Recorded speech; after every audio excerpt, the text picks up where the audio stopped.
सत श्री अकाल। Punjab star TV वेख रहे सारे दर्शकों का स्वागत है। मैं हाँ कमलजीत कौर लेके हाजिर हाँ प्रोग्राम स्पैशल रिपोर्ट दे विच अज गलबात करांगे। पंजाब दे विच हड़ताली जिहड़े कर्मचारी ने उन्हां नूं जिहड़े नोटिस ने भेज दिते गए ने और एक वार्निंग दी गई है जे अपनी जिहड़ी नौकरी है दोबारा ज्वाइन करना चाहुंदे ने ते अज उन्हां दे कोल आखिरी ते सुनहरी मौका है। जो नोटिस भेजे गए ने उन्हां दे विच मैंशन किया गया है कि आखिरी मौका है वो अपनी जी जॉब है वो ज्वाइन कर सकते हैं। उस एक हल्फनामा कुछ शर्तां होणगियां ज्वाइन करन दियां की शर्तां होणगियां विस्तारपूर्वक चर्चा करांगे और ਜਿਹੜੇ जॉब नहीं करना चाहते उन्होंने पक्के तौर के उत्ते जिहड़ा जॉब तो टर्मीनेट यानी कि लांभे कर दिता जाएगा। इस पूरे मामले के उत्ते साडे नाल गलबात करने लई मौजूद ने सीनियर पत्रकार इंद्रप्रीत सिंह। सर बहुत बहुत स्वागत है। Thank you ji, thank you. Sir हड़ताली कर्मचारियों को लैके जिहड़ा मामला लटकिया होया सीगा अज फाइनली जिहड़े नोटिस ने वो भेज दिते गए ने कर्मचारियों को। जे कोई मतलब अपनी जॉब ज्वाइन करना चाहता उन्होंने आखिरी मौका भी दिता गया। अज ही दे दिन वो अपनी जॉब जिहड़ी ज्वाइन कर सकते हैं, अगर नहीं करते तो फिर वो लांभे होणगे जॉब तो। और एक हल्फनामा जिहड़े ज्वाइन करना चाहते हैं उन्होंने एक हल्फनामा देना होएगा कि मैं अज तो बाद किसी भी हड़ताल दे विच शामिल नहीं होवांगा ते ना ही किसी हड़ताल का हिस्सा बनांगा ते ना ही कोई हड़ताल करांगा। हाँ देखो, दोनों चीज़ां बड़ियां अफसोसनाक ने। पहली अफसोसनाक गल तो यह हैगी है कि जो पूरा मुल्क जिहड़ा हैगा वो करोना के खिलाफ लड़ाई लड़ रहा है। पूरा मुल्क नहीं, मैं तो कहूँगा पूरी दुनिया ही इस टाइम लड़ रही है, हर जगह तो ये हैगा। और बंदे तुसीं देखो किवें डेली पंजाब च हुण 200 मौत डेली होण लग गई है ना। तो उस मौके ते मतलब हड़ताल ते जाना ही अपने आप दे विच एक मतलब गुनाह है वड्डा कि तुसीं हड़ताल कर रहे हो जबकि तुहाडी इस टाइम सब तो ज़्यादा लोड़ है। दूसरे पासे मैं गवर्नमेंट का भी नाल ही कहूँगा कि सपोज इन्हां दियां ये कोई मंगां अज तो कर नहीं रहे, ना ही अज तो लड़ रहे हैं, बहुत पुरानियां मंगां ने इन्हां दियां। ਤਾਂ ਤੁਸੀਂ मतलब ਉਹਨਾਂ ਦੀਆਂ ਜਿਹੜੀਆਂ ਜਾਇਜ਼ ਨੇ, ਚਾਹੇ ਮੈਂ ਕਹਿੰਦਾ ਉਹ 'ਚ ਇੱਕ ਦੋ ਨਜਾਇਜ਼ ਵੀ ਹੋਣ, ਸਪੋਜ਼ ਇੱਕ ਦੋ ਨਜਾਇਜ਼ ਨੇ, ਤੁਹਾਨੂੰ ਲੱਗਦਾ ਕਿ ਯਾਰ 10 ਮੰਗਾਂ ਨੇ 8 ਤਾਂ ਇਹਨਾਂ ਦੀਆਂ ਠੀਕ ਨੇ ਲੇਕਿਨ 2 ਨਜਾਇਜ਼ ਨੇ, ਤਾਂ ਇਸ ਮੌਕੇ ਨੂੰ ਸੰਭਾਲਣ ਲਈ ਅਸੀਂ ਕਿਉਂ ਨਹੀਂ ਉਹ ਮੰਨ ਲੈਂਦੇ ਹੈ ਨਾ। ਬਾਅਦ 'ਚ ਤੁਸੀਂ ਉਹਨਾਂ ਨੂੰ ਉਹਨਾਂ ਮੰਗਾਂ ਨੂੰ ਹਟਾਉਣਾ ਹੋਊਗਾ ਹਟਾ ਦਿਓ, ਰੱਦ ਕਰਨਾ ਹੋਊਗਾ ਰੱਦ ਕਰ ਦਿਓ, ਜੋ ਵੀ ਕਰਨਾ ਹੋਊਗਾ ਬਾਅਦ 'ਚ ਤੁਸੀਂ ਕਰ ਸਕਦੇ ਹੋ। ਲੇਕਿਨ ਇਮੀਡੀਏਟ ਜਦੋਂ ਕਿ ਹੁਣ ਬਹੁਤ ਲੋੜ ਹੈ ਇਹਨਾਂ ਲੋਕਾਂ ਦੇ। ਦੇਖੋ ਵੈਕਸੀਨੇਸ਼ਨ ਦਾ ਕੰਮ ਪੂਰੇ ਜ਼ੋਰਾਂ 'ਤੇ ਚੱਲ ਰਿਹਾ ਹੈ ਔਰ ਇਹਨਾਂ ਦੇ ਜਿਹੜੇ ਉਹ ਕਰਮਚਾਰੀ ਨੇ ਉਹ ਵੈਕਸੀਨੇਸ਼ਨ 'ਚ ਸਭ ਤੋਂ ਜ਼ਿਆਦਾ ਕੰਮ ਕਰ ਰਹੇ। ਫਿਰ ਤੁਹਾਡਾ ਕਰੋਨਾ ਦੇ ਮਰੀਜ਼ ਜਿਹੜੇ ਸੰਭਾਲਣ ਹੈ, ਚਾਹੇ ਉਹ ਲੈ ਕੇ ਆਉਣੇ ਛੱਡ ਕੇ ਆਉਣੇ, ਜੋ 10,000 ਤੋਂ ਜ਼ਿਆਦਾ ਇੰਪਲੋਈਜ਼ ਨੇ ਇਹ ਜੋ ਇਸ ਟਾਈਮ ਕੰਮ ਕਰ ਰਹੇ ਹੈ ਨਾ। ਤੋ ਇੱਕ ਤਾਂ ਇਹ ਦੋਨੋਂ ਪੱਖਾਂ ਤੋਂ ਦੋਨੋਂ ਬੰਦਿਆਂ ਨੂੰ ਸਮਝਣ ਦੀ ਲੋੜ ਹੈ ਕਿ ਇਹ ਜਿਹੜੇ ਕੰਮ ਨੇ ਇਹ ਇੰਨੇ ਸੌਖੇ ਨਹੀਂ ਹੈ ਕਿ ਤੁਸੀਂ ਅੱਜ ਮਤਲਬ ਜਦੋਂ ਬੰਦੇ ਤਾਂ ਮਰੀ ਜਾ ਰਹੇ ਹੈ ਤੁਸੀਂ ਕਹੋ ਜੀ ਅਸੀਂ ਹੜਤਾਲ ਕਰਕੇ ਗੌਰਮੈਂਟ ਦੇ ਉੱਤੇ ਦਬਾਅ ਬਣਾ। ਇਹ ਦੋਨੋਂ ਤਰਫ ਤੋਂ ਮੈਨੂੰ ਲੱਗਦਾ ਕਿ ਬਹੁਤ ਹੀ ਅਫਸੋਸਜਨਕ ਜਿਹੜੇ ਫੈਸਲੇ ਚਾਹੇ ਗੌਰਮੈਂਟ ਲੈਵਲ 'ਤੇ ਹੋਵੇ ਚਾਹੇ ਇਹਨਾਂ ਦੇ ਲੈਵਲ 'ਤੇ ਹੋਵੇ। ਇਹਨਾਂ ਨੂੰ ਬਲਕਿ ਇਹ ਚਾਹੀਦਾ ਸੀ, ਜੋ ਅਗਰ ਸਮਝੋ ਕਿ ਮੈਂ ਸਲਾਹ ਦੇਣ ਵਾਲਾ ਤਾਂ ਮੈਂ ਕਹਿੰਦਾ ਕਿ ਠੀਕ ਹੈ ਅਸੀਂ ਤਾਂ ਮਰੀਜ਼ ਤਾਂ ਨਹੀਂ ਮਰਨ ਦੇਣੇ, ਇਸ ਲਈ ਤਾਂ ਅਸੀਂ ਕੰਮ 'ਤੇ ਆ ਰਹੇ ਹਾਂ, ਤੁਸੀਂ ਸਾਨੂੰ ਤਨਖਾਹ ਦੇਣੀ ਹੈ ਦੇਈਓ, ਨਹੀਂ ਦੇਣੀ ਨਾ ਦੀ। ਯਾਨੀ ਕਿ ਗੌਰਮੈਂਟ ਨੂੰ ਇੰਨਾ ਕੁ ਜ਼ਿਆਦਾ ਮਤਲਬ ਪਰੇਸ਼ਾਨੀ ਵਾਲਾ ਉਹਦੇ ਲਈ ਖੜਾ ਕਰ ਦਿਓ ਕਿ ਉਹ ਕਹੇ ਕਿ ਤੁਸੀਂ ਜੀ ਕੰਮ ਕਰੋ, ਅਸੀਂ ਤਾਂ ਜਿੰਨਾ ਬੋਕੋ ਅਸੀਂ ਦੇਣ ਲਈ ਤਿਆਰ ਹਾਂ, ਲੇਕਿਨ ਤੁਸੀਂ ਕੰਮ ਕਰੋ। ਇੱਕ ਪਾਸੇ ਅਸੀਂ ਮਤਲਬ ਦੇਖੋ ਨਾ ਸਾਰੀਆਂ ਚੀਜ਼ਾਂ ਛੱਡ ਕੇ ਅਸੀਂ ਸਿਰਫ ਇਸ ਦੇ ਉੱਤੇ ਫੋਕਸ ਕਰ ਰਹੇ ਹਾਂ। ਸਾਨੂੰ ਕੋਈ ਮਤਲਬ ਨਹੀਂ ਅੱਜ ਵੀ ਸੜਕਾਂ ਬਣ ਰਹੀਆਂ ਕਿ ਨਹੀਂ ਬਣ ਰਹੀਆਂ, ਸਾਨੂੰ ਕੋਈ ਮਤਲਬ ਨਹੀਂ ਅੱਜ ਵੀ ਸਕੂਲ ਚੱਲ ਰਿਹਾ ਕਿ ਨਹੀਂ ਚੱਲ ਰਹੇ, ਹੋਰ ਦੁਕਾਨਾਂ ਖੁੱਲ੍ਹੀਆਂ ਕਿ ਨਹੀਂ ਬੰਦ ਨੇ, ਸਾਨੂੰ ਕੋਈ ਮਤਲਬ ਨਹੀਂ। ਸਾਨੂੰ ਇਹ ਕਿ ਹੌਸਪੀਟਲ ਚੱਲ ਰਹੇ ਕਿ ਨਹੀਂ ਚੱਲ ਰਹੇ, ਹੌਸਪੀਟਲਾਂ 'ਚ ਇਲਾਜ ਹੋ ਰਿਹਾ ਕਿ ਨਹੀਂ ਹੋ ਰਿਹਾ, ਕਿਤੇ ਉੱਥੇ ਤਾਂ ਮਤਲਬ ਬੰਦਿਆਂ ਦੀ ਘਾਟ ਨਹੀਂ ਪੈ ਰਹੀ। ਅਸੀਂ ਤਾਂ ਮਤਲਬ ਤੁਸੀਂ ਇਹ ਦੇਖੋ ਕਿ ਜਿਹੜੇ ਬੱਚੇ ਹਜੇ ਡਾਕਟਰੀ ਦੀ ਪੜ੍ਹਾਈ ਕਰ ਰਹੇ ਨੇ, ਜਿਹੜੇ MBBS ਦੇ ਲਾਸਟ ਮਤਲਬ ਉਹਦੇ ਵਿੱਚ ਹੈਗੇ ਨੇ ਸਾਲ ਦੇ ਵਿੱਚ, ਜਾਂ ਨਰਸਿੰਗ ਕਾਲਜ ਜਿਹੜੇ ਹੈਗੇ ਨੇ ਉਹਨਾਂ ਦੇ ਲਾਸਟ ਸਾਲਾਂ ਦੇ ਵਿੱਚ ਨੇ, ਉਹਨਾਂ ਦੀਆਂ ਵੀ ਡਿਊਟੀਆਂ ਇੱਧਰ ਲਗਾ ਰਹੇ ਹਾਂ ਕਿ ਬਈ ਕਿਉਂਕਿ ਸਥਿਤੀ ਇੱਦਾਂ ਦੀ ਆ ਗਈ ਹੈ, ਇਹ ਬਿਲਕੁਲ ਇਹ ਜਿਹੀ ਸਥਿਤੀ ਹੈ ਜਿਹੜੀ ਕਦੇ ਨਹੀਂ ਆਈ। ਉਸ ਸਥਿਤੀ ਨੂੰ ਸੰਭਾਲਣ ਲਈ ਕਿ ਸਾਨੂੰ ਅੱਜ ਆਪਣੀਆਂ ਇਹ ਚੀਜ਼ਾਂ ਪਿੱਛੇ ਰੱਖਣੀਆਂ ਪੈਣਗੀਆਂ ਕਿ ਨਹੀਂ ਰੱਖਣੀਆਂ ਪੈਣਗੀਆਂ। ਮੈਂ ਮੰਨਦਾ ਕਿ ਦੇਖੋ ਇਹ ਸਾਰੇ ਕੌਂਟਰੈਕਟ 'ਤੇ ਰੱਖੇ ਹੋਏ ਨੇ ਸਰਕਾਰਾਂ ਨੇ। ਜਦੋਂ ਮਤਲਬ ਇਲੈਕਸ਼ਨ ਹੁੰਦੇ ਉਦੋਂ ਪਹਿਲਾਂ ਇਹਨਾਂ ਨੂੰ ਕਹਿ ਦਿੰਦੇ ਜੀ ਅਸੀਂ ਜਿੰਨੇ ਕॉन्ट्रैक्ट वाले सारे पक्के परमानेंट करांगे, ये करांगे वो करांगे। ਮੇਰੀ परसों चौथे ही ਜਦੋਂ ਇਹਨਾਂ ਦੀਆਂ ਤਨਖਾਹਾਂ ਵਧਾਈਆਂ ਸੀਗੀਆਂ, ਇੱਕ ਆਰਡਰ ਸਰਕਾਰ ਨੇ ਜਾਰੀ ਕੀਤਾ ਸੀਗਾ, ਮੇਰੇ ਖਿਆਲ ਇਹ ਸ਼ਾਇਦ 4 ਜਾਂ 5 ਦਿਨ ਪੁਰਾਣੀ ਗੱਲ ਹੈ। ਉਹਨਾਂ 'ਚ ਇਹਨਾਂ ਦੀ ਤਨਖਾਹ ਸਰਕਾਰ ਨੇ ਕਿਹਾ ਕਿ ਅਸੀਂ 15% ਵਧਾਤੀ ਹੈ। ਦੇਖੋ ਉਹ ਵੀ ਇੱਕ ਲੋਕਾਂ ਦੇ ਵਿੱਚ ਭਰਮ ਫੈਲਾਉਣ ਵਾਲੀ ਗੱਲ ਹੈ। ਜਦੋਂ ਤਾਂ ਟੇਬਲ ਤੇ ਬੈਠ ਕੇ ਟਾਕ ਹੋ ਰਹੀ ਹੈ ਉਹਨਾਂ ਨਾਲ, ਉਦੋਂ ਮਤਲਬ ਜੋ ਇਹਨਾਂ ਦਾ ਕਲੇਮ ਹੈ, ਮੈਨੂੰ ਨਹੀਂ ਪਤਾ ਕਿ ਇਹ ਹੈ ਕਿ ਨਹੀਂ, ਲੇਕਿਨ ਇਹਨਾਂ ਦਾ ਕਲੇਮ ਇਹ ਹੈ ਡਾਕਟਰਸ ਦਾ ਜਾਂ ਜਿਹੜੇ ਪੈਰਾਮੈਡੀਕਲ ਸਟਾਫ ਹੈ ਜਾਂ ਨਰਸਿੰਗ ਸਟਾਫ ਹੈ, ਜੋ ਵੀ ਹੈ, ਉਹਨਾਂ ਦਾ ਇਹ ਕਹਿਣਾ ਸੀਗਾ ਕਿ ਸਾਡੇ ਨਾਲ ਜਿਹੜੀ ਗੱਲ ਹੋਈ ਸੀ ਉਹ ਇਹ ਹੋਈ ਸੀ ਕਿ ਜਿਹੜੀ ਸਾਡੀ ਐਨੂਅਲ ਇੰਕਰੀਮੈਂਟ 6% ਦੀ ਹੈ ਉਹ 15% ਦੀ ਹੋਏਗੀ, ਠੀਕ ਹੈ। ਔਰ ਪਲੱਸ ਜਿੰਨੀ ਭਰਤੀ ਨਵੀਂ ਹੋਏਗੀ, ਜਿਹੜੀ ਪਰਮਾਨੈਂਟ ਭਰਤੀ ਹੋਣੀ ਹੈ, ਉਹਦੇ 'ਚ 50% ਅਸੀਂ ਤੁਹਾਡੇ 'ਚੋਂ ਭਰਤੀ ਕਰਾਂਗੇ। ਦੇਖੋ ਮੈਨੂੰ ਲੱਗਦਾ ਕਿ ਇਹ ਬਹੁਤ ਅੱਛਾ ਫੈਸਲਾ ਸੀ ਜੇ ਗਵਰਨਮੈਂਟ ਇਹ ਕਰਦੀ ਹੈ ਤਾਂ। ਪਰ ਜਦੋਂ ਲੈਟਰ ਕੱਢਿਆ, ਲੈਟਰ ਦੇ ਵਿੱਚ ਆਇਆ ਕਿ ਜਿਹੜੇ ਤੇ 6% ਤੁਹਾਨੂੰ ਮਿਲ ਹੀ ਰਿਹਾ ਹੈ, ਉਹੀ ਤੁਹਾਨੂੰ 6% ਮਿਲੇਗਾ, ਜਿਹੜੇ 9% ਐਡੀਸ਼ਨਲ ਹੈ ਉਹ ਤੁਹਾਨੂੰ ਸਿਰਫ 1 ਟਾਈਮ ਮਿਲੇਗਾ ਇਸ ਸਾਲ, ਉਸ ਤੋਂ ਬਾਅਦ ਨਹੀਂ। ਫਿਰ ਤੁਹਾਨੂੰ ਇਹ 6% ਦੀ ਐਨੂਅਲ ਇੰਕਰੀਮੈਂਟ ਹੀ ਤੁਹਾਨੂੰ ਮਿਲਿਆ ਕਰੇਗੀ। ਹੁਣ ਇੱਕ ਪਾਸੇ ਤਾਂ ਸਰਕਾਰੀ ਮੁਲਾਜ਼ਮ ਨੇ, ਉਹਨਾਂ ਨੂੰ ਐਨੂਅਲ ਇੰਕਰੀਮੈਂਟ ਇੱਕ ਤਰ੍ਹਾਂ ਦੀ, ਜੇ ਤੁਸੀਂ ਇਕੱਲਾ ਡੀਏ ਦੀ ਕਿਸ਼ਤੀ ਲਗਾਓ, ਹਰ ਵਾਰੀ 6% 2 ਸਾਲਾਂ 'ਚ 6% ਮਿਲ ਜਾਂਦੀ ਹੈ, 12% ਤਾਂ ਤੁਸੀਂ ਉਹਨਾਂ ਨੂੰ ਵੈਸੇ ਹੀ ਐਨੂਅਲੀ ਵਧਾ ਦਿੰਦੇ ਹੋ। ਜਿਹੜੇ ਕॉन्ट्रैक्ट ਤੇ ਕੰਮ ਕਰ ਰਹੇ ਆ, ਜਿਹੜੇ ਔਰ ਤੁਸੀਂ ਹਸਪੀਟਲਾਂ 'ਚ ਜਾ ਕੇ ਦੇਖ ਲਓ, ਇਸ ਟਾਈਮ ਪਰਮਾਨੈਂਟ ਨਾਲੋਂ ਜ਼ਿਆਦਾ ਕੰਮ ਜਿਹੜਾ ਹੈ ਉਹ ਇਹਨਾਂ ਦੇ ਹਵਾਲੇ ਕੀਤਾ ਹੋਇਆ। ਪਰਮਾਨੈਂਟ ਨਹੀਂ ਇੰਨਾ ਕਰ ਰਹੇ, ਉਹ ਪਿੱਛੇ ਕੱਢੀ ਜਾਂਦੇ। ਕਈ ਤਾਂ ਤੁਸੀਂ ਦੇਖਿਓ ਕਿ ਹੁਣ ਪਰਮਾਨੈਂਟ ਵਾਲੇ ਇਸਤੀਫੇ ਦੇਣ ਲੱਗੇ ਡਾਕਟਰ ਕਿ ਜੀ ਅਸੀਂ ਕਰੋਨਾ ਦਾ ਕੰਮ ਨਹੀਂ ਕਰ ਸਕਦੇ। ਜਦੋਂ ਮਤਲਬ ਮੁਲਕ ਪੂਰਾ ਜੰਗੀ ਸਤਰ ਤੇ ਪੱਧਰ ਤੇ ਖੜਾ ਹੋਇਆ ਕੰਮ ਕਰ ਰਿਹਾ, ਉਦੋਂ ਇਸਤੀਫੇ ਦੇਈ ਜਾ ਰਹੇ। ਮਤਲਬ ਸ਼ਰਮ ਆਉਣੀ ਚਾਹੀਦੀ ਹੈ ਜਿਹੜੇ ਬੰਦੇ ਅਸਤੀਫੇ ਦੇ ਰਹੇ ਹੈ ਕਿ ਤੁਸੀਂ ਕੱਲ੍ਹ ਨੂੰ ਤਾਂ ਜੇ ਇੱਥੇ ਰੱਬ ਨਾ ਕਰੇ ਸਾਡੇ ਯੁੱਧ ਲੱਗ ਜੇ ਤਾਂ ਕਿ ਫੌਜੀਆਂ ਨੂੰ ਵੀ ਫਿਰ ਅਧਿਕਾਰ ਮਿਲ ਜਾਏਗਾ ਕਿ ਵੀ ਅਸੀਂ ਤਾਂ ਯੁੱਧ ਨਹੀਂ ਲੜਨਾ, ਅਸੀਂ ਤਾਂ ਨੌਕਰੀ ਛੱਡ ਕੇ ਚੱਲੇ ਹਾਂ।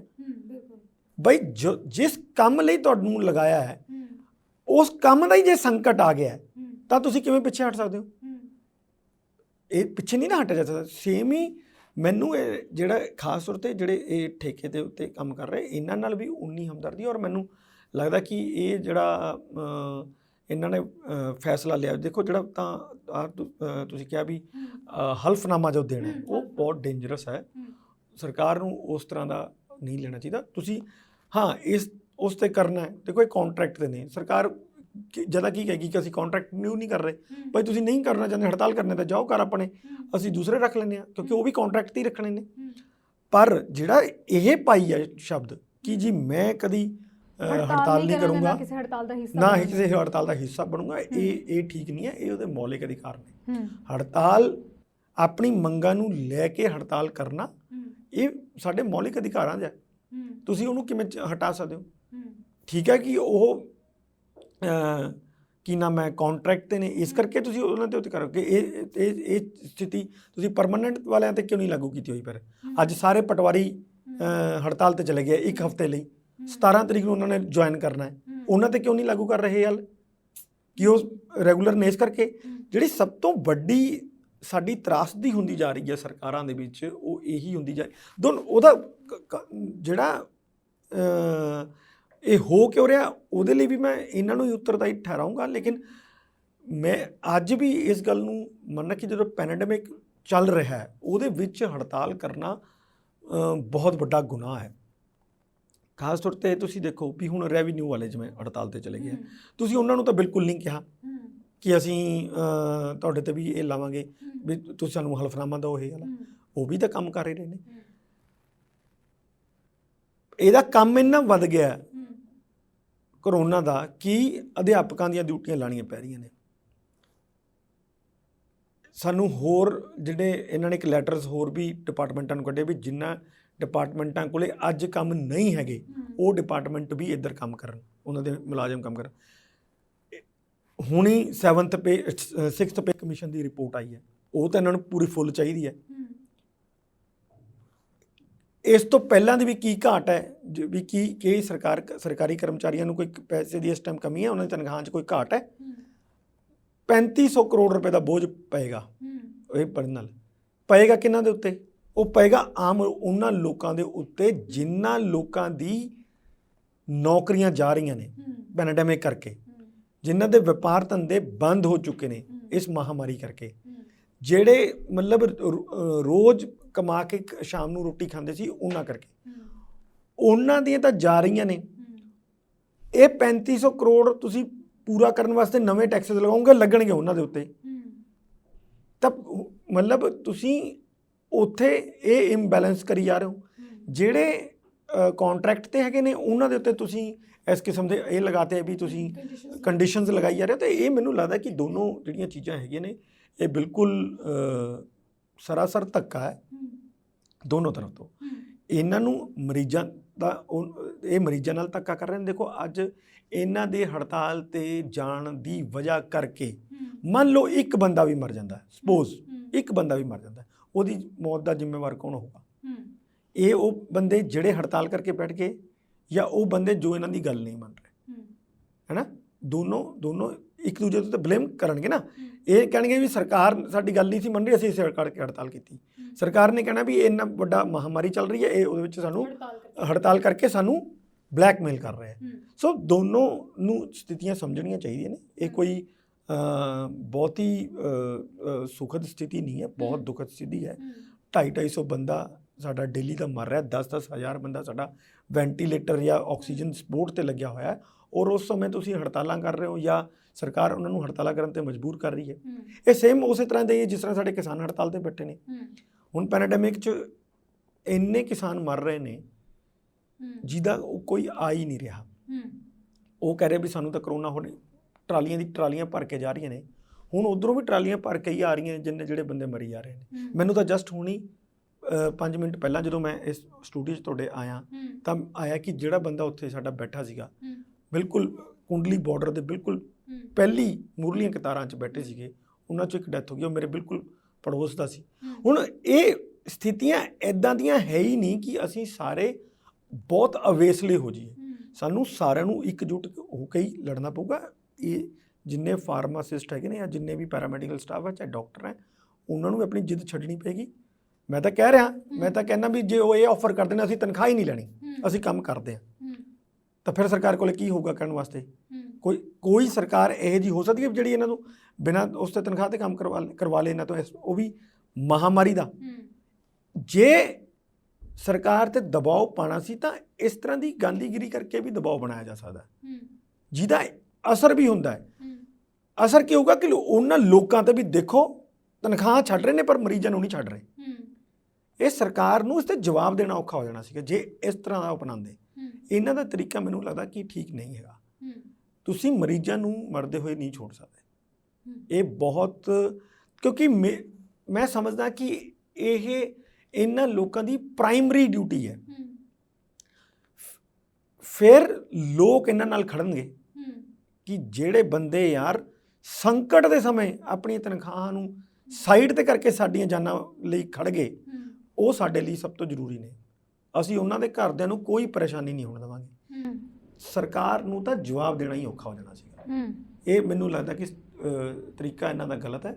ਜੇ ਕਿਤੇ ਇਸ ਤਰ੍ਹਾਂ ਦਾ ਤਰੀਕਾ ਅਪਣਾਇਆ ਜਾਂਦਾ ਤਾਂ ਜ਼ਿਆਦਾ ਬੈਟਰ ਹੁੰਦਾ। ਸਰ, ਝੋਨੇ ਦੀ ਲਵਾਈ ਦੀ ਗੱਲ ਕਰ ਲਈਏ ਤੇ ਪੰਜਾਬ ਦੇ ਵਿੱਚ 10 ਜੂਨ ਤੋਂ ਜਿਹੜਾ ਐਲਾਨ ਇਜਾਜ਼ਤ ਦੇ ਦਿੱਤੀ ਗਈ ਹੈ ਕਿ 10 ਜੂਨ ਤੋਂ ਜਿਹੜੀ ਝੋਨੇ ਦੀ ਲਵਾਈ ਹੈ ਉਹ ਸ਼ੁਰੂ ਹੋ ਜਾਏ, ਪਰ ਇਸ ਦੇ ਪਿੱਛੇ ਵੀ ਬਹੁਤ ਸਾਰੀਆਂ ਚੁਣੌਤੀਆਂ ਨੇ। ਮਜ਼ਦੂਰਾਂ ਦੀ ਘਾਟ ਹੈ, ਜਿਹੜੇ ਇੱਕ ਵੱਡਾ ਤਬਕਾ ਜਿਹੜਾ ਬਾਰਡਰਾਂ ਤੇ ਬੈਠਾ, ਦਿੱਲੀ ਦੇ ਬਾਰਡਰਾਂ ਤੇ ਬੈਠਾ, ਇਹ ਸਭ ਦੇ ਵਿਚਾਲੇ ਹੁਣ ਝੋਨੇ ਦੀ ਲਵਾਈ ਇੱਕ ਵੱਡੀ ਚੁਣੌਤੀ ਬਣ ਗਈ ਹੈ। ਨਹੀਂ, ਮੈਨੂੰ ਲੱਗਦਾ ਕਿ ਇਸ ਸਾਲ ਜਿਹੜਾ ਸ਼ਾਇਦ ਲੇਬਰ ਦੀ ਸ਼ਾਰਟੇਜ ਦੀ ਚੁਣੌਤੀ ਸਰਕਾਰ ਨੂੰ ਨਹੀਂ ਆਏਗੀ ਉਸ ਤਰ੍ਹਾਂ ਦੀ ਜਿਸ ਤਰ੍ਹਾਂ ਦੀ ਮਤਲਬ ਪਿਛਲੇ ਸਾਲ ਆਈ ਸੀ। ਪਿਛਲੇ ਸਾਲ ਦੇਖੋ ਇੱਕ ਸੀਗਾ ਕਿ ਸਾਡਾ ਬਹੁਤ ਸਾਰਾ ਮਜ਼ਦੂਰ ਚਲਾ ਹੀ ਗਿਆ, ਪਲਾਇਨ ਕਰ ਗਿਆ ਸੀਗਾ, ਔਰ ਉਸ ਸਮੇਂ ਕਰ ਗਿਆ ਸੀ ਜਦੋਂ ਉਹਨਾਂ ਦੀ ਲੋੜ ਪੈਣੀ ਸੀ। ਇਸ ਸਾਲ ਮੈਨੂੰ ਲੱਗਦਾ ਕਿ ਥੋੜੀ ਜਿਹੀ ਸਥਿਤੀ 'ਚ ਫਰਕ ਹੈ। ਉਹ ਫਰਕ ਇਹ ਹੈ ਕਿ ਇੱਕ ਤਾਂ ਮਜ਼ਦੂਰ ਉਹਨੇ ਨਹੀਂ ਗਏ ਜਿੰਨੇ ਪਿਛਲੇ ਸਾਲ ਗਏ ਸੀ। ਮਤਲਬ ਮੈਨੂੰ ਨਹੀਂ ਲੱਗਦਾ ਕਿ ਉਸ ਦੇ 10-15% ਵੀ ਗਏ ਹੈਗੇ ਆ। ਦੂਸਰਾ ਇਹ ਹੈ ਕਿ ਸਾਡੇ ਕੋਲੇ ਡਾਇਰੈਕਟ ਸੀਡਿੰਗ ਦੀ ਇੱਕ ਨਵੀਂ ਟੈਕਨੀਕ, ਨਵੀਂ ਤਾਂ ਨਹੀਂ ਮੈਂ ਕਹੂੰਗਾ ਕਿ ਟੈਕਨੀਕ ਤਾਂ ਬਹੁਤ ਪੁਰਾਣੀ ਹੈ, ਲੇਕਿਨ ਸਾਡੇ ਸਾਇੰਸਿਸਟ ਜਿਹੜੇ ਹੈਗੇ ਆ ਉਹਨਾਂ ਨੂੰ ਲੱਗਦਾ ਸੀ ਕਿ ਅਸੀਂ ਟਰੈਕਟਰ ਵਿਕਵਾਉਣੇ ਆ ਕੰਪਨੀਆਂ ਦੇ ਤੇ ਅਸੀਂ ਉਹ ਝੋਨੇ ਦੀ ਕੱਦੂ ਕਰਕੇ ਲਵਾਈ ਜਾਂਦੇ ਸੀਗੇ। ਤਾਂ ਉਹ ਹੁਣ ਇਸ ਸਾਲ ਤੋਂ ਡਾਇਰੈਕਟ ਹੋ ਗਈ ਹੈ ਔਰ ਬਹੁਤ ਕਿਸਾਨਾਂ ਦੇ ਵਿੱਚ ਪਿਛਲੇ ਸਾਲ ਜਿਹੜਾ ਹੈਗਾ 5,54,000 ਲੱਖ ਹੈਕਟੇਅਰ ਦੇ ਵਿੱਚ ਮਤਲਬ ਜਿਹੜੀ ਹੈਗੀ ਹੈ DSR ਤਕਨੀਕ ਰਾਹੀਂ ਲੱਗੀ ਸੀ, ਜਿਸ 'ਚ ਮਜ਼ਦੂਰਾਂ ਦੀ ਬਿਲਕੁਲ ਲੋੜ ਨਹੀਂ ਪੈਂਦੀ, ਇੱਕ ਵੀ ਮਜ਼ਦੂਰ ਦੀ ਲੋੜ ਨਹੀਂ ਪੈਂਦੀ। ਜਿਹੜਾ ਤੁਹਾਡੇ ਕੋਲ ਰੈਗੂਲਰ ਹੀ ਅਗਰ ਕਿਸੇ ਕਿਸਾਨ ਕੋਲੇ ਰੱਖਿਆ ਹੋਇਆ ਮਤਲਬ 12 ਮਹੀਨੇ ਜਿਹੜਾ ਉਹਦੇ ਕੋਲੇ ਰਹਿੰਦਾ, ਉਹੀ ਕਿਸਾਨ ਉਨੀ ਕਿਸਾਨ ਨੂੰ ਉਹਦੀ ਹੀ ਲੋੜ ਹੈ, ਬਸ ਹੋਰ ਇਸ ਤੋਂ ਜ਼ਿਆਦਾ ਦੀ ਲੋੜ ਨਹੀਂ ਹੈ। ਜਿਵੇਂ ਅੱਗੇ ਕੀ ਹੁੰਦਾ ਕਿ ਜਦੋਂ ਲਵਾਈ ਹੁੰਦੀ ਹੈ ਤਾਂ ਅਸੀਂ ਇੱਕੋ ਵਾਰ 'ਚ ਮਤਲਬ 15-15 20-20 ਮਜ਼ਦੂਰ ਇਕੱਠੇ ਹੀ ਲੈ ਕੇ ਉਹਨਾਂ ਨੂੰ ਠੇਕਾ ਦਿੰਦੇ ਆ ਕਿ ਯਾਰ ਮੇਰੇ 5 ਏਕੜ ਹੈ, ਮੇਰੇ 10 ਏਕੜ ਹੈ, ਉਹਦੇ 'ਚ ਸਾਰੀ ਲਵਾਈ ਕਰ ਦਿਓ। ਫਿਰ ਉਹ 5-5 6-6 ਹਜ਼ਾਰ ਰੁਪਈਆ ਪਰ ਏਕੜ ਦਾ ਤੁਹਾਡੇ ਨਾਲ ਕੰਟਰੈਕਟ ਕਰ ਲੈਂਦੇ ਕਿ ਅਸੀਂ ਜਿਵੇਂ ਲਾਸਟ ਈਅਰ 6-6 ਹਜ਼ਾਰ ਰੁਪਏ 'ਤੇ ਕੰਟਰੈਕਟ 'ਤੇ ਗਏ ਨੇ। ਸੋ ਇਹ ਜਿਹੜੀ ਟੈਕਨੀਕ ਮਤਲਬ ਹੁਣ ਆ ਗਈ ਹੈ, ਪੰਜਾਬ ਐਗਰੀਕਲਚਰ ਯੂਨੀਵਰਸਿਟੀ ਨੇ ਵੀ ਉਹਦੀ ਸਿਫਾਰਿਸ਼ ਕਰਤੀ ਹੈ ਗਵਰਨਮੈਂਟ ਨੂੰ, ਔਰ ਗਵਰਨਮੈਂਟ ਨੇ ਵੀ ਅਪਰੂਵ ਕਰਤੀ ਹੈ ਉਹ ਕਿ ਜਿੱਥੇ ਵੀ ਸਾਡੀ ਹੈਵੀ ਔਰ ਮੀਡੀਅਮ ਸੋਇਲ ਹੈਗੀ ਹੈ ਉੱਥੇ ਤੁਸੀਂ DSR ਨਾ ਲਗਾਓ। ਔਰ ਕਿਸਾਨਾਂ 'ਚ ਇੰਨੀ ਕੁ ਮਕਬੂਲ ਹੋਈ ਪਈ ਹੈ ਕਿ ਕਿਸਾਨਾਂ ਨੇ ਹੁਣ ਉਹ ਕੱਦੂ ਵਾਲੀ ਕਰਨੀ ਹੋਈ ਨਹੀਂ ਹੈ। ਜੇ ਮੰਨ ਲਓ ਕਿ 20 ਜਾਂ 25% ਕਰਨਗੇ ਵੀ ਜਿਹੜੇ, ਤਾਂ ਉਨੇ ਕੁ ਲਈ ਸਾਡੇ ਮਜ਼ਦੂਰ ਹੈਗੇ ਆ ਇੱਥੇ, ਤਾਂ ਮੈਨੂੰ ਲੱਗਦਾ ਹੈ ਕਿ ਜਿਹੜੀ ਇਹ ਮਜ਼ਦੂਰਾਂ ਦੀ ਤਾਂ ਉਨੀ ਜਿਹੜੀ ਦਿੱਕਤ ਨਹੀਂ ਆਏਗੀ। ਇਹ ਦੇਖੋ ਜਿਹੜੀ ਟੈਕਨੀਕ ਹੈ DSR, ਇਹ ਬਹੁਤ ਅੱਛੀ ਟੈਕਨੀਕ ਹੈ। ਇਸ ਪੱਖੋਂ ਨਹੀਂ ਕਿ ਸਾਡੇ ਕੋਲ ਇਸ ਟਾਈਮ ਮਜ਼ਦੂਰਾਂ ਦੀ ਘਾਟ ਹੈ ਤੇ ਅਸੀਂ ਮਤਲਬ ਉਹਦਾ ਇੱਕ ਅਲਟਰਨੇਟਿਵ ਲੱਭ ਰਹੇ ਹਾਂ। ਇਸ ਕਰਕੇ ਇਹ ਸਭ ਤੋਂ ਜ਼ਿਆਦਾ ਜ਼ਰੂਰੀ ਹੈ ਕਿ ਸਾਡਾ ਪਾਣੀ ਬਹੁਤ ਥੱਲੇ ਜਾ ਰਿਹਾ ਹੈ ਪੈਡੀ ਕਰਕੇ, ਔਰ ਜਿਹੜੀ ਕੱਦੂ ਕਰਕੇ ਜਿਸ 'ਚ ਅਸੀਂ ਜਿਹੜੀ ਉਹ ਟੈਕਨੀਕ ਹੈਗੀ ਹੈ ਉਹਦੇ ਵਿੱਚ ਅਸੀਂ ਕੀ ਕਰਦੇ ਹਾਂ ਕਿ ਪਹਿਲਾਂ 3-4 ਦਿਨ ਪੂਰਾ ਪਾਣੀ ਮਤਲਬ 6-6 ਇੰਚ 8-8 ਇੰਚ ਪਾਣੀ ਖੜਾ ਕਰਕੇ ਖੇਤ ਦੇ ਵਿੱਚ ਟਰੈਕਟਰ ਨੂੰ 2 ਤੋਂ 3 ਦਿਨ ਘੁਮਾਉਂਦੇ ਰਹਿੰਦੇ ਆ, ਉਹਦੀ ਜੁਤਾਈ ਕਰਦੇ ਰਹਿੰਦੇ ਆ ਤਾਂ ਕਿ ਉਹ ਜਿਹੜਾ ਜ਼ਮੀਨ ਦੇ ਸਾਰੇ ਪੋਰਸ ਜਿਹੜੇ ਹੈਗੇ ਆ ਉਹ ਬੰਦ ਹੋ ਜਾਣ ਔਰ ਪਾਣੀ ਥੱਲੇ ਨਾ ਜਾ ਸਕੇ। ਜਦੋਂ ਮਤਲਬ ਪਾਣੀ ਲਾਣਾ ਤਾਂ ਪਾਣੀ ਜ਼ਮੀਨ ਦੇ ਉੱਪਰ ਹੀ ਖੜਾ ਰਹੇ। ਫਿਰ ਉਹਦੇ ਵਿੱਚ ਤੁਸੀਂ ਦੇਖਿਆ ਹੋਣਾ ਕਿ ਇਹ ਧਾਨ ਦੀ ਜਿਹੜੀ ਹੈ ਉਹ ਰੋਪਾਈ ਕਰਦੇ ਆ ਔਰ ਅਗਲੇ 22 ਦਿਨ ਤੱਕ ਲਗਾਤਾਰ ਜ਼ਮੀਨ ਦੇ ਉੱਤੇ ਪਾਣੀ ਖੜਾ ਕਰਕੇ ਰੱਖਦੇ ਆ। ਇਸ ਟਾਈਮ ਇੰਨੀ ਗਰਮੀ ਜ਼ਿਆਦਾ ਹੁੰਦੀ ਹੈ ਔਰ ਪਾਣੀ ਇੰਨੀ ਤੇਜ਼ੀ ਨਾਲ ਵਾਸ਼ਪੀਕਰਨ ਨਾਲ ਉੱਡਦਾ ਹੈ ਕਿ ਬਾਰ-ਬਾਰ ਸਾਨੂੰ ਪਾਣੀ ਮਤਲਬ ਲਾਣਾ ਪੈਂਦਾ, ਤਾਂ ਉਹਨਾਂ ਪਾਣੀ ਅਸੀਂ ਧਰਤੀ ਦੇ ਥੱਲੋਂ ਕੱਢਦੇ ਹਾਂ।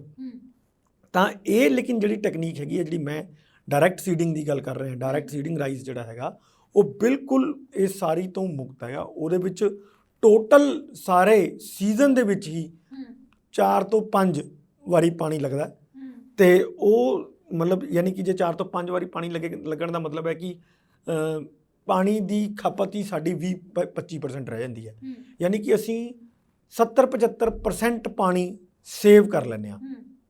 ਤਾਂ ਉਹਦੇ ਨਾਲ ਮੈਨੂੰ ਲੱਗਦਾ ਕਿ ਜੇਕਰ ਕਿਸਾਨਾਂ ਦਾ ਹੋ ਸਕਦਾ ਕਿ ਦਵਾਈਆਂ 'ਤੇ, ਕਿਉਂਕਿ ਇਹਦੇ 'ਚ ਨਦੀਨ ਥੋੜ੍ਹਾ ਜਿਹਾ ਵੱਧ ਜਾਂਦਾ ਹੈ, ਹੋ ਸਕਦਾ ਕਿ ਵੱਧ ਜੇ ਤਾਂ ਉਹਨਾਂ ਦਾ ਦਵਾਈਆਂ 'ਤੇ ਥੋੜ੍ਹਾ ਜਿਹਾ ਖਰਚਾ ਵੱਧ ਸਕਦਾ ਹੈ, ਪਰ ਉਹਨਾਂ ਨੂੰ ਉਹੀ ਜਿਹੜਾ ਉਹਨਾਂ ਦੀ ਮਜ਼ਦੂਰੀ, ਮੈਂ ਤੁਹਾਨੂੰ ਕਹਿ ਰਿਹਾ ਕਿ 6,000 ਰੁਪਏ ਪਰ ਏਕੜ ਉਹਨੂੰ ਜਿਹੜਾ ਖਰਚ ਕਰਨਾ ਪੈਂਦਾ ਉਹ ਉਹਨਾਂ ਦਾ ਬਚਦਾ, ਪਾਣੀ ਸੇਵ ਹੋ ਜਾਂਦਾ।